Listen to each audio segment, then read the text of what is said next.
Я в тот момент предложил только одно, чисто бюрократический ход. Господин Роджерс, напишите, пожалуйста, все на бумаге. Он сказал, хорошо. Но так как у меня было ограниченное время, потому что я ждал следующей встречи с Робертом Стайном, и не хотел, чтобы мы не встречались, чтобы все было независимо, я договорился о встрече на следующий день. Narrowly missing Henk, Robert Stein entered the corridors of Elorg with his own proposals, unaware of what had transpired in the hours previously. I didn't know Hank Rogers appeared on the scene. I did not know till I came back to England that, for instance, Kevin Maxwell was out there. Robert Stein thought he had come to negotiate extra rights for himself. Elorg had different ideas. And instead, Belikov confronted him with his original contract. Я сказал, господин Стайн, скажите мне честно, вот скажите, пожалуйста, как этот документ называется? Он говорит, соглашение. Он говорит, не соглашение, это набор каких-то фраз безответственных, по которым одна сторона передала права, а другая сторона не выполняет, не компенсирует право использования этих прав. I must assume that this was a deliberate attempt to frighten me or put me in difficult situation. But this mob across the conference table was anything but friendly. Stein was dismissed and told to come back the next day, buying Belikov time to discover what Kevin Maxwell had to offer. К этому моменту я уже знал, что Кевин Максвелл – это младший сын Роберта Максвелла. Роберт Максвелл – это очень могущественный человек, один из самых богатых в мире.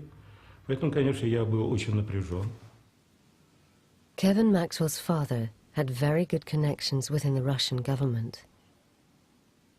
After discussing the handheld rights, Belikov tentatively mentioned Henk's cartridge, which also carried the name of Mirasoft. Я спросил, господин Кевин Максвелл, это использование прав на телевизионные приставки. Где Mirasoft взял эти права? И неожиданно он сказал, это пиратская версия. Мы не имеем прав. This was an innocent mistake from Maxwell, who was unaware that Mirasoft had sold video game console rights to Atari. But it was a costly one for his company. Я спросил, господин Максвелл, а вы заинтересованы получить права для телевизионных приставок? Он сказал, да, конечно. Я говорю, а когда вы можете дать предложение? Он сказал, мне нужно вернуться в Великобританию. Очень быстро я вам пришлю наше предложение. The day had provided the Russians with a valuable lesson in capitalism, and they proved quick learners. They understood that they could maximize profits from this one game by selling different rights to different companies.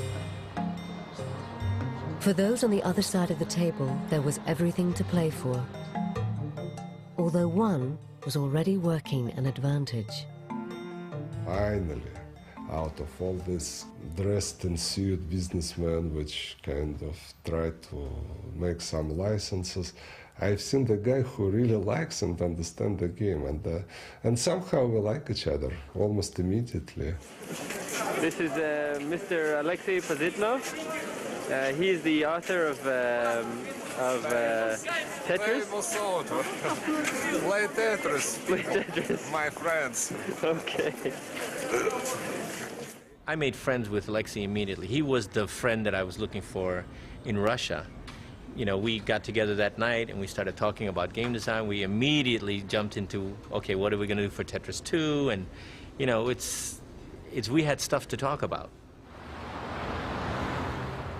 The next morning, Elorg's Nikolai Belikov hatched a plan that would leave no ambiguity as to the rights the Russians had already negotiated away. This hinged on a definition of computer, which he needed to ensure couldn't include products like video game consoles. So, he added a clause to Stein's original contract.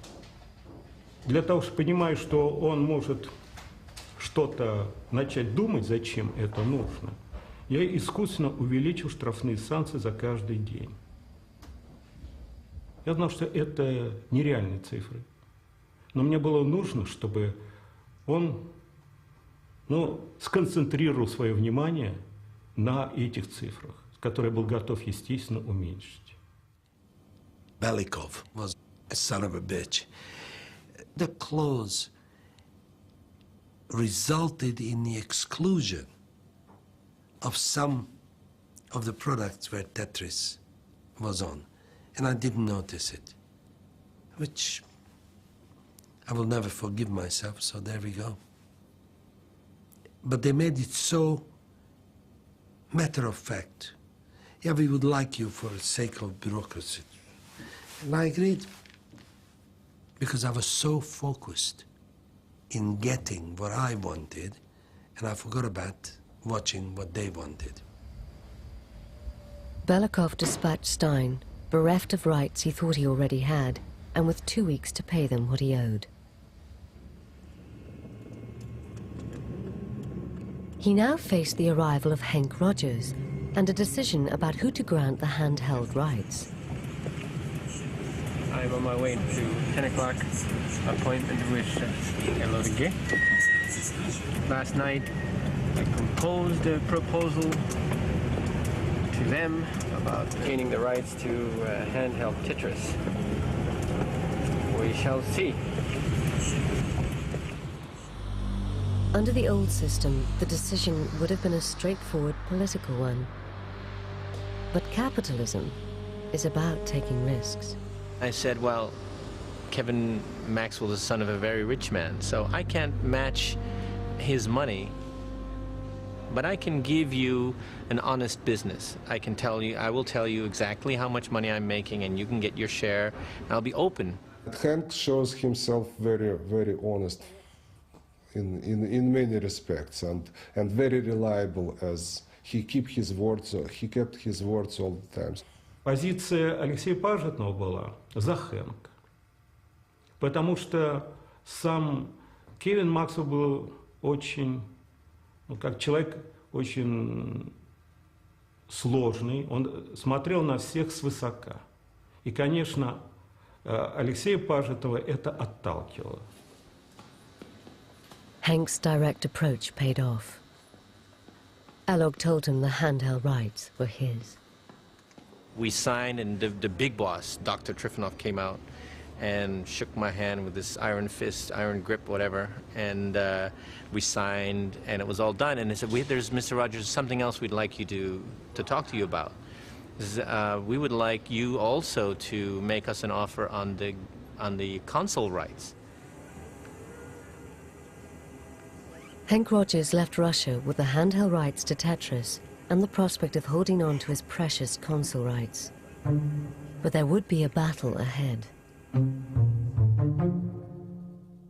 Atari Games were already busy manufacturing their own Tetris game under an agreement with Microsoft. We built 500,000 units for our day one launch. We put a major investment in terms of our best human resources, the engineers assigned to the game at Atari were, without peer. They're our best guys. Such was their confidence in Tetris, they also invested heavily in marketing. We had a huge party for the media and rolled it out with all kinds of fanfare and so forth. We also we took a full page of USA Today to announce the program. But Atari were in for a surprise.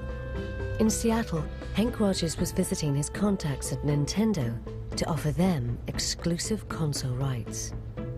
Their Nintendo Entertainment System was the biggest-selling video game console in the world. As soon as we found out that the home video game rights were available, and at the same time that Hank had cut a deal for the handheld rights, we were absolutely delighted. For Howard Lincoln and Minoru Arakawa, This provided the ideal opportunity to get back at arch-rivals Atari. And they said, we will help you, so go back, and if you think you've got it in the bag, call us, we'll come and we'll clinch the deal. Atari were not the only complication. In Britain, Robert Maxwell found out that his son had lost out on the handheld rights. He was furious and began contacting senior ministers within the Kremlin. Он обвинил меня в том, что я своими неправильными действиями взорвал торгово-экономические отношения между СССР и Великобританией. The Kremlin began to exert pressure on Belikov, and his position was under threat. Hank sensed it was imperative he get his deal signed with Elog as soon as possible.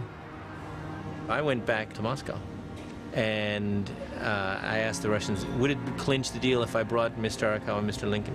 Absolutely.